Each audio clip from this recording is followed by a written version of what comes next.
السلام علیکم ناظرین، صبح ٹی وی میں خوش آمدید۔ شروع اللہ کے نام سے جو قرآن کا نازل فرمانے والا ہے۔ ناظرین، اولیاء اللہ کو بہت بڑی نعمت ہے اور عام انسانوں کو دین کی طرف بلانے والے ہیں۔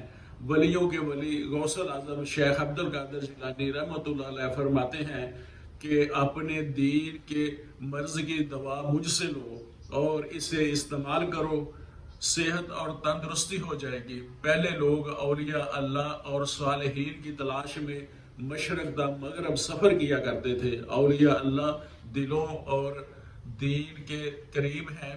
ان میں سے جب کوئی مل جاتا ہے تو ان سے اپنے دین کی دوا طلب کرتے تھے۔ آج تمہارا یہ حال ہے کہ تمہارے نزدیک ناپسندیدہ فقہا علماء اولیاء اللہ ہیں، جبکہ وہ تمہیں علم اور ادب سکھاتے ہیں۔ ایسی حالت میں تمہارے ہاتھ دعا نہیں لگے گی۔ میرا علم اور طب تمہیں کیا فائدہ دے گی؟ میں تو ہر روز تیرے لیے ایک بنیاد بناتا ہوں اور تو اسے گرا دیتا ہے۔ مسلسل تیرے مرض کی دعا تفویض کرتا ہوں مگر تو اسے استعمال ہی نہیں کرتا۔ علامہ اقبال رحمۃ اللہ علیہ نے بھی اولیاء اللہ کے لیے کیا خوب فرمایا ہے: اس کا مقام بلند، اس کا خیال عظیم، اس کا سرور، اس کا شوق، اس کا ریاض، اس کا ناز۔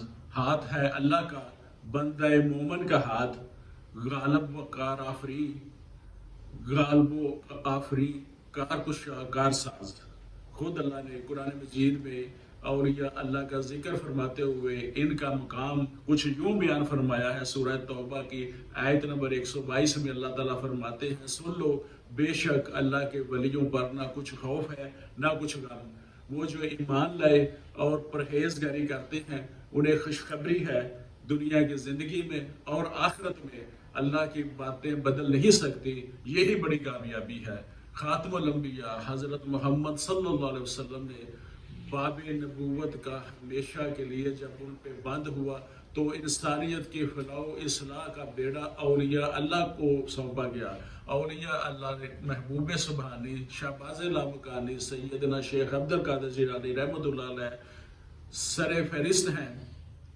آپ کے مجاہدہ نفس اور تزکیہ نفس کا یہ عالم تھا کہ آپ نے 40 سال تک عشاء کے وضو کے ساتھ فجر کی نماز پڑھی۔ آپ عشاء کے بعد قرآن پاک شروع کرتے اور کھڑے ہو کر اس کو یوں تلاوت فرماتے کہ اپنا ایک ہاتھ کھونٹی سے باندھ لیتے تاکہ نیند کا غلبہ نہ آنے پائے۔ اولیاء اللہ سے ملانے والے ہوتے ہیں۔ وہ لوگوں کو، معاشرے کو پاکیزہ بناتے ہیں، لوگوں میں دین کا شعور پیدا فرماتے ہیں۔ وہ معاشرے کی دینی اقدار میں، تعلیم و تربیت میں اپنا کردار ادا کرتے ہیں۔ ان کی تعلیمات قرآن و حدیث کی صحیح فہم پہ مبنی ہوتی ہیں۔ ان کی تعلیمات پر عمل پیرا ہو کر عالم اسلام اپنی تمام محرومیوں سے نجات حاصل کر سکتا ہے۔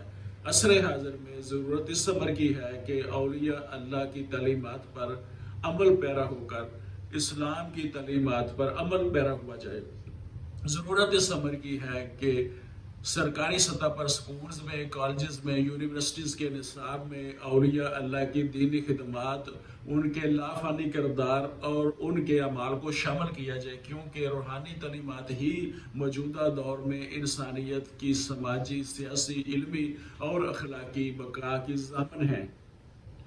بقول حکیم الامت علامہ محمد اقبال رحمۃ اللہ علیہ نے انسانیت کو آج کہا ہے کہ 3 چیزوں کی اہم ضرورت ہے: کائنات کی روحانی تعبیر، نمبر 2 فرد کا روحانی استخلاص، نمبر 3 ایسے عالمگیر نوعیت کے بنیادی اصول جو روحانی بنیادوں پر انسانی سماج کی نشو و نما کر سکے۔ آج سب سے بڑا مسئلہ حقیقی اولیاء اللہ کی تلاش ہے۔ انہیں کیسے اور کہاں تلاش کیا جائے، کیونکہ ہر طرف نقلی جعلی مذہبی پیشوا پھیلے ہوئے ہیں جو لوگوں کو گمراہی کی طرف لے کر جاتے ہیں۔ ان پڑھ طبقہ ان کا ہدف ہوتا ہے۔ ان کے مذہبی پیشواؤں کا پیشہ ورانہ مفاد اسی میں ہے کہ عوام جتنے زیادہ لا علم ہوں گے وہ اتنے ہی زیادہ عالم کے محتاج ہوں گے اور جتنے زیادہ بے امن ہوں گے اتنے ہی زیادہ خوار ہوں گے، اور جتنے زیادہ خوار ہوں گے اتنا ہی زیادہ ان مذہبی پیشواؤں سے رجوع کریں گے۔ قدیم مصر، عراق اور ہندوستان میں جب تخت اور مندر میں گٹھ جوڑ ہو گیا تو ان دونوں نے عوام کو تلوار اور دیوتا کے ذریعے لوٹنا شروع کر دیا۔ سب کچھ انہی کے قبضہ میں چلا گیا۔ انہوں نے عوام کو باور کرایا کہ تمہاری بدحالی کے ذمہ دار خود تمہارے اپنے اعمال ہیں۔ دیوتا تم سے ناراض ہو چکے ہیں، جب تک ان کو راضی نہیں کرو گے تباہ ہوتے رہو گے۔ چنانچہ دیوتاؤں کو راضی کرنے کے لیے یہ لوگ ان کا آخری نوالہ بھی چھین لیتے اور انہیں یہ شعور ہی نہ آنے دیتے کہ ان کی بدحالی کے ذمہ دار دیوتا نہیں بلکہ خود ان کے اپنے حکمران ہیں۔ لوگوں کو یہ باور کرایا جاتا کہ یہ دنیا تو بس چند روزہ ہے، یہاں تکلیف اٹھاؤ گے تو وہاں اگلے جہاں میں مزے میں رہو گے۔ لہٰذا عوام تکلیف میں زندگی گزارنے لگے اور حکمران اور مذہبی پیشوا مزے کرنے لگے۔ آج تک یہی ہو رہا ہے، حکمرانوں اور مذہبی پیشواؤں کے چہرے بدل گئے ہیں، تھیوری وہی چل رہی ہے۔ عوام کو دنیاوی علم سے اور دینی علم سے دور رکھا جا رہا ہے۔ اصل کام حقیقی اولیاء کی تلاش اور ان تک رسائی ہے، اور جعلی اولیاء سے بچنا اپنے ایمان کو بچانا ہی کامیابی ہے۔ میں محمد امین، ایڈوکیٹ، سماعت ٹی وی۔